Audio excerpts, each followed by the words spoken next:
tungkol sana kay Itay.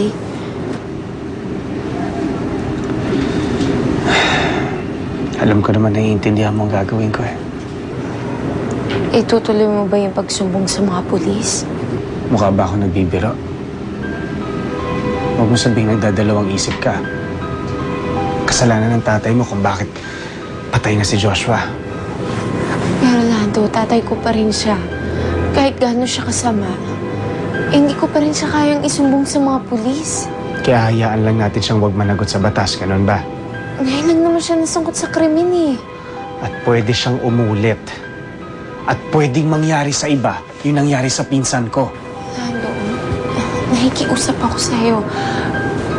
Pwede bang huwag mo nang ituloy yung binabalak mo? Nagkasala tatay mo. Dapat lang napanagutan niya to. Buo na talaga ang desisyon mo. Ganun ba?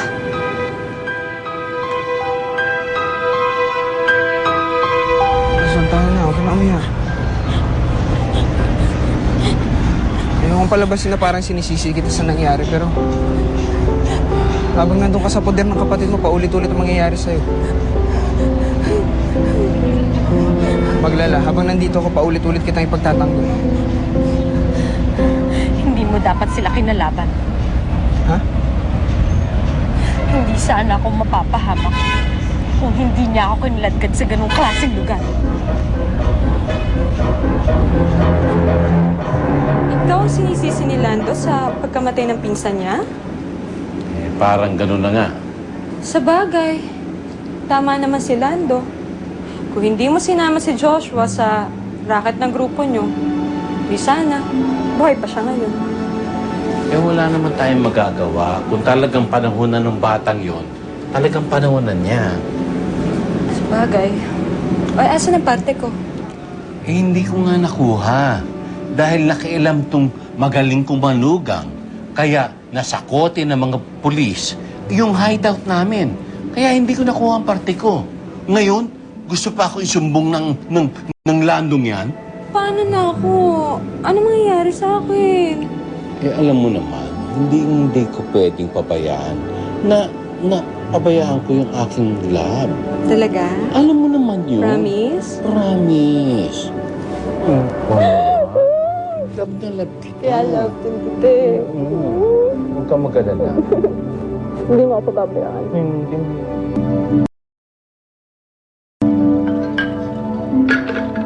Nanay! Nay! Bakit ka nagising? Kuti ate mong wet, natan ka. Nagtatrabaho lang. Di ba tabi na? Dapat tulog na puta. Ibili ka niya ng toy at pagkain. Kasi mahal ka niya. O sige, nat ka na sa susunod ako. O, ha?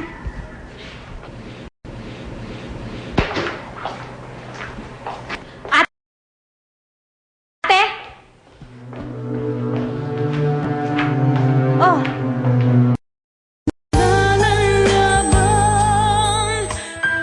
Saan galing ang baril na yan? Naloloka ka na ba, ha? Baka mamaya makalabit mo yan. Yun talaga ang gusto kong mangyari. Bitawan mo yan. Pagkatapos ano?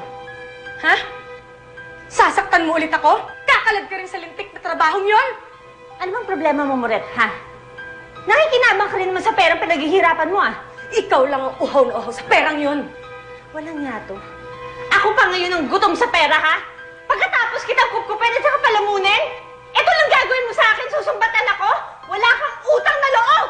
Pinababoy mo ang pagkatao ko. Sinisira mo konting dangal na natitira sa akin. Paunti-unti mo kung winawasak. Sinasabi mong tinupkop mo ko? Pinalamon? Pinababoy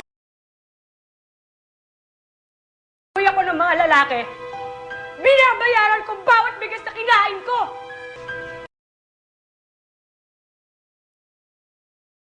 Iputok mo na! Ano pang hinihintay mo? Iputok mo na! Pagod na ako.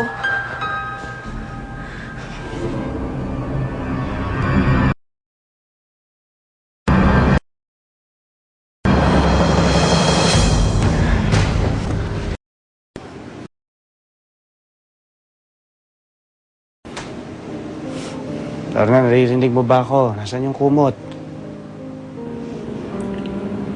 Alam mo namang nasa ilalim na una ng kumot, di ba?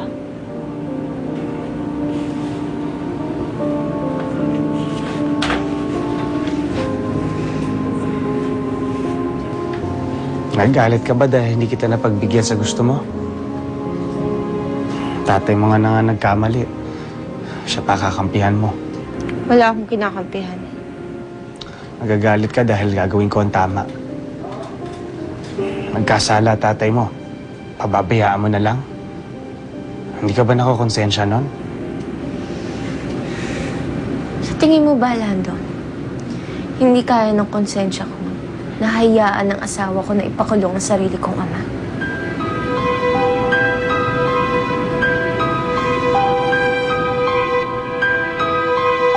Ano pa hinintay mo? Di ba galit ka sa akin?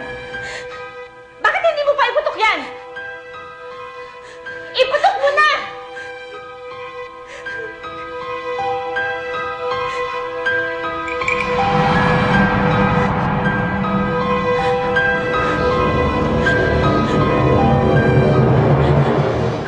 Magkapatid tayo, ate.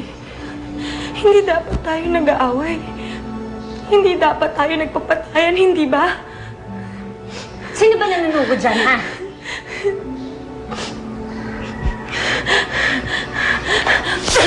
Iya ka, ha? Ano ka sa lubog mo? Ate, tama na ka, ate. Wala kang pinakata. Trisha, tama na yan!